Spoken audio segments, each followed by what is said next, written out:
In today's episode, stop trying to control life.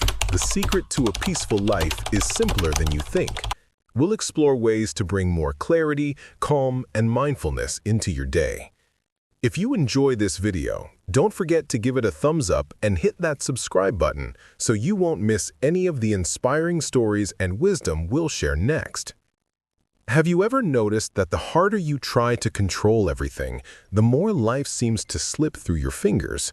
It's almost ironic. We think control will make us feel safe, but most of the time, it's the very reason we feel anxious in the first place. The Buddha once said, "You only lose what you cling to." That short sentence holds a profound truth. Our suffering doesn't come from what happens to us. It comes from how tightly we hold on. Think about it. When life feels uncertain, what do? We plan every detail, replay endless what-if scenarios in our minds, and convince ourselves that if we just prepare enough, nothing will go wrong. But here's the reality most of us don't want to face. Life was never meant to be certain. No matter how hard you try, you can't control the weather, other people, or even what tomorrow brings. And yet, we spend sleepless nights gripping things that were never truly in our hands. What if peace isn't about having everything under control, but about learning to let go? That's not weakness, that's strength. It's the same mindset that helps monks stay calm in chaos, warriors stay centered in battle, and wise thinkers throughout history find clarity when everything around them is uncertain. In this video, we're going to explore how letting go doesn't mean giving up. It means growing stronger from the inside out. And if you stay until the end, I'll share a powerful bonus lesson, one that might completely shift the way you live and how you meet life's chaos. Because the truth is, peace isn't something you chase. It's something you discover when you stop trying to control what was never yours to begin with. Let me ask you something honest.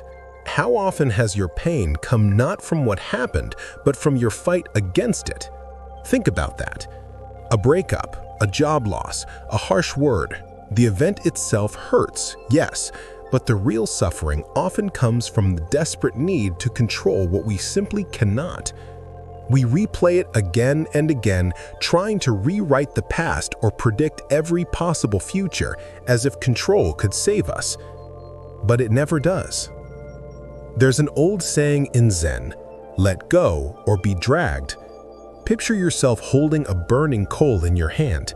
Your instinct might be to grip tighter, thinking you can manage the heat. But the tighter you hold, the deeper it burns. That's exactly what we do with anger, regret, guilt, and fear. We cling to them, believing they give us power or clarity, when in reality, they only deepen our pain. Buddhism doesn't ask us to ignore or suppress our emotions. It asks us to stop attaching to them, and that's a subtle but powerful shift. Letting go isn't weakness, it's strength. Resistance is what traps us. Acceptance is what sets us free. Modern culture tells us that control equals peace. Plan harder, prepare more, hold tighter. But real peace has nothing to do with control. It comes from allowing life to unfold even when we don't have all the answers. So here's a question worth asking yourself. What am I gripping that's quietly tearing me apart? Maybe it's an old belief, a version of yourself that no longer fits, or a future that never arrived. Letting go isn't about giving up.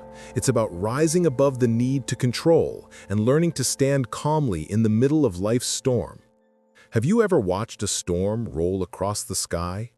The thunder roars, the wind howls, the rain pours down, and yet the sky itself remains unchanged.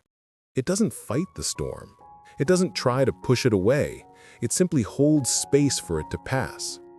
That is exactly what inner peace looks like. It's not about avoiding the chaos of life. It's about not becoming part of it. There's a powerful principle that most people overlook. Observe without absorbing. Your emotions, anxiety, frustration, anger, they're not who you are. They're just passing weather systems in the sky of your mind. But most of us forget this. We absorb everything like a sponge. Someone insults us, and we carry that wound all day. We feel fear, and suddenly it defines us. The Buddha once said, "Peace comes from within. Do not seek it without." Yet many of us chase peace in circumstances. A perfect job, a calm environment, a world that finally behaves. But the truth is, the world will never stop spinning. Storms will always come. Real peace is found not by changing the weather, but by realizing you are the sky, not the storm. Here's a simple practice. The next time a thought hits you like a wave, "I'm not good enough. This is hopeless." Pause, breathe, and say to yourself, "This is just a thought. I don't have to believe it." That one sentence builds distance between you and the chaos. Like a mountain standing firm against the wind, your strength grows not by fighting emotions, but by watching them come and go without losing your ground. Because the more you observe without absorbing, the more unshakable you become. Here's a truth most of us learn the hard way. Trying to care about everything eventually leaves you too exhausted to care about anything. Think about it.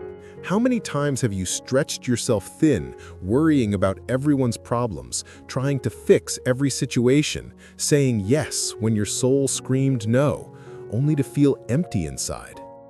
There's a reason for that. Caring is powerful, but like any power, it must be directed with intention. Imagine a single candle trying to light an entire mansion. It burns itself out long before the rooms are illuminated. The same happens to us when our compassion is scattered everywhere. Buddhism teaches, care deeply, but not widely. This isn't about becoming selfish or cold. It's about understanding that strength doesn't come from endless giving. It comes from focused, wise care. A monk once said, "I know what's mine to carry and what isn't." That's not indifference, that's clarity. So ask yourself, am I giving energy to what nourishes me or to what drains me? Because not every argument deserves your voice, and not every problem is yours to fix. Boundaries are not walls, they're acts of self-respect. Saying no doesn't make you unkind, it makes you honest. True compassion, as Buddhism sees it, isn't blind, it's clear-eyed. It sees suffering without being consumed by it. It knows that protecting your inner light allows you to keep showing up, not once in exhaustion, but again and again with strength. So protect your light, direct your care where it truly matters. Because when you stop trying to light the whole mansion and instead focus on the rooms that truly need it, your flame doesn't just last longer, it shines brighter.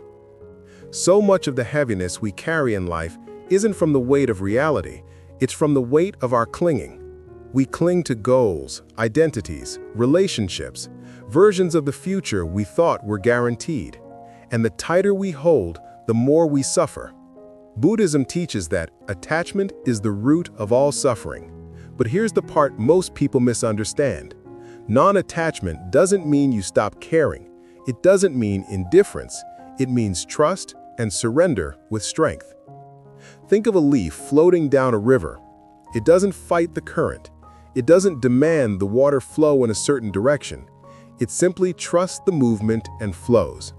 That's the essence of non-attachment. Most of our pain comes from clinging to a script life never agreed to follow. We expect things to stay the same, people to behave a certain way, dreams to unfold exactly as planned. And when they don't, we resist. And resistance is what drowns us. But here's the truth. You can chase your dreams passionately without tying your worth to them. You can love deeply without needing to control. You can live fully without demanding permanence. Non-attachment is not about giving up. It's about learning to say, I trust the unfolding. Ask yourself, what am I clinging to that's creating inner tension? Maybe it's an old identity, a relationship that's changed, or a future that hasn't arrived. The practice is simple, though not always easy. Pause instead of panic. Listen without ego, and welcome the unknown with openness. Because in the end, you don't drown by falling into the water. You drown by refusing to let go.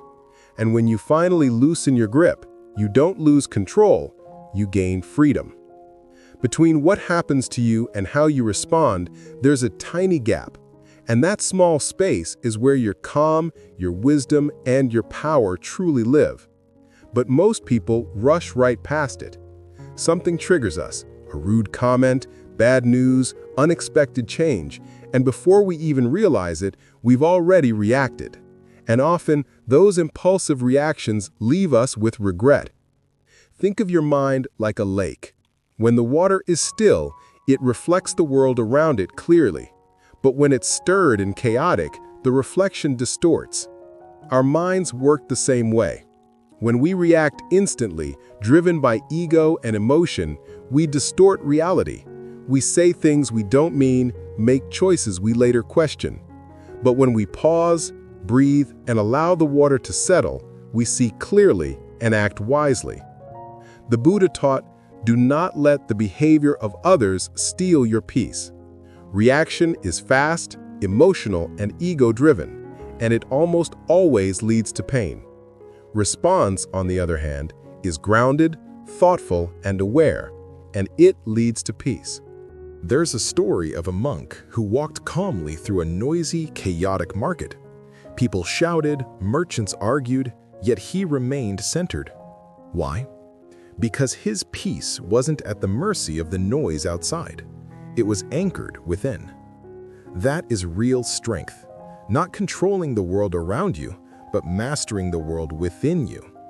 Mindfulness is not passive. It's an active discipline. The courage to pause before the storm inside takes over. Power doesn't come from reacting louder or faster. It comes from responding with grace and clarity. So the next time life tests you, remember the gap.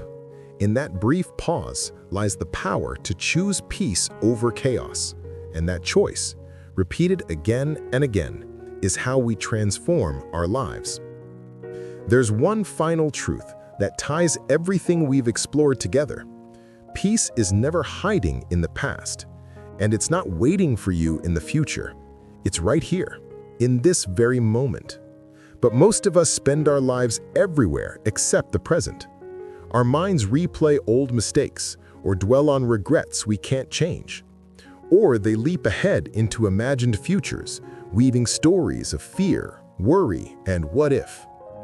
And while our thoughts race through time, the present, the only place life is actually happening, quietly slips by. Here's the reality. The future isn't here yet, and the past is gone. The present is all that's real, and within it lies everything we've been searching for. So practice this. Pause. Take a breath. Don't try to fix anything or achieve anything in this moment. Just be.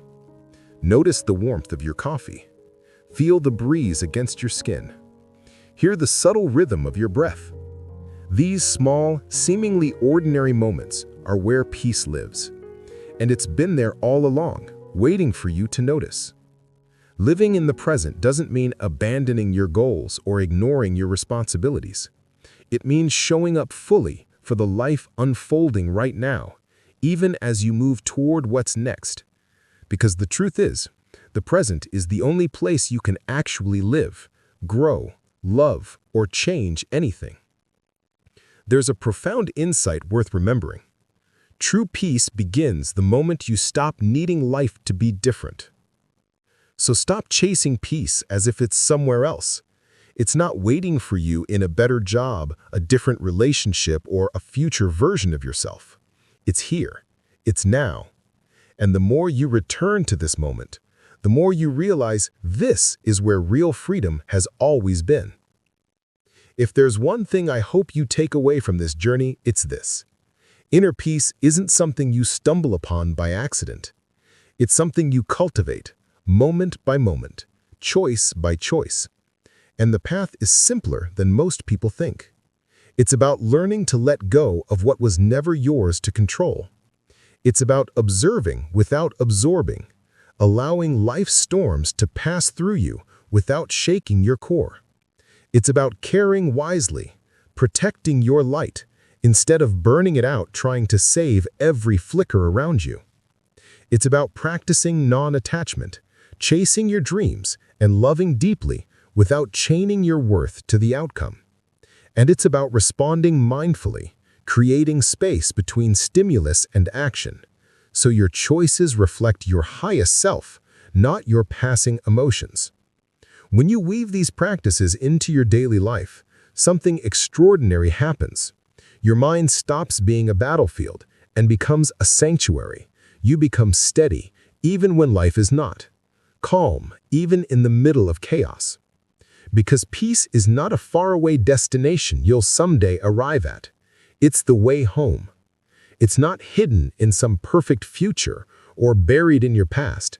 It begins within you, right here, right now, in this present moment. So keep practicing, keep releasing, keep observing, keep returning again and again to now.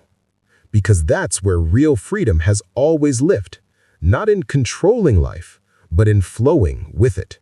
And when you do, you'll realize that peace was never something to chase. It was something waiting for you to come home.